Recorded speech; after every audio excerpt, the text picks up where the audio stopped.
पिछले 24 घंटे में उड़ीसा के ऊपर रेनफॉल का डिस्ट्रीब्यूशन ड्राई रहा है। सब जगह सूखा वेदर रियलाइज हुआ है।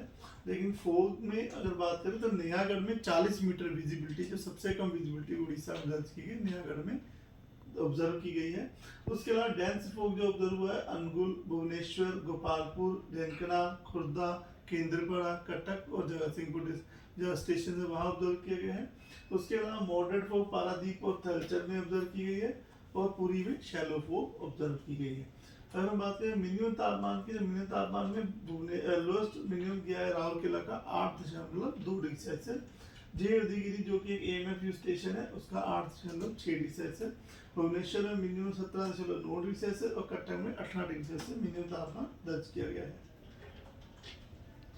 अन्य स्थानों पर झारसुगुड़ा में 8.5 डिग्री सेल्सियस मिनिमम तापमान, सिमलीगुड़ा में 9.6 डिग्री सेल्सियस, सुंदरगढ़ में 9.9 डिग्री सेल्सियस और फुलवानी में 10 डिग्री सेल्सियस मिनिमम तापमान दर्ज किया गया है।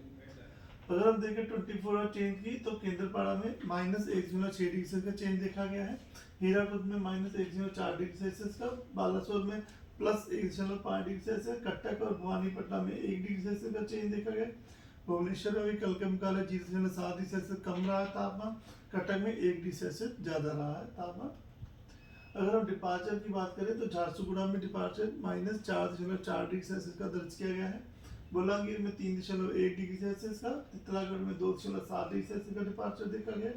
भुवनेश्वर में 1.9 डिग्री सेल्सियस और कटक में 3.2 डिग्री सेल्सियस का डिपार्चर दर्ज किया गया।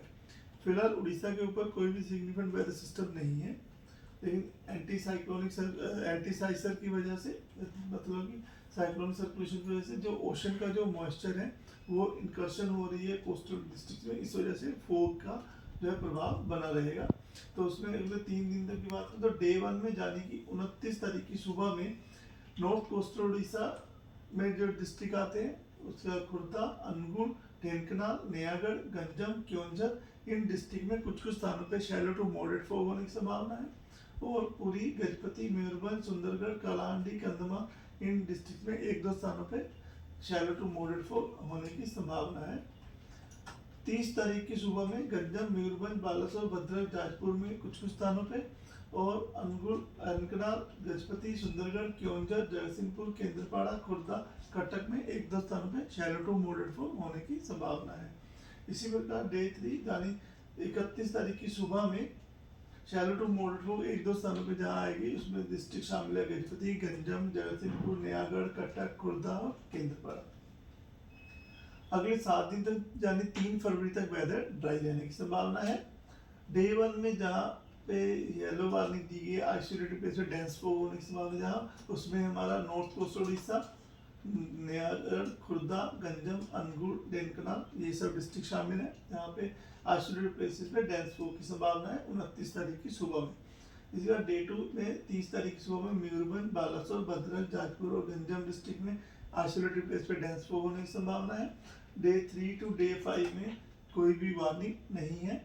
मिनिमम टेम्परेचर फोरकास्ट की बात करें तो अगले 2 दिन तक मिनिमम तापमान में ज़्यादा बदलाव नहीं देखा जा सकने की संभावना है।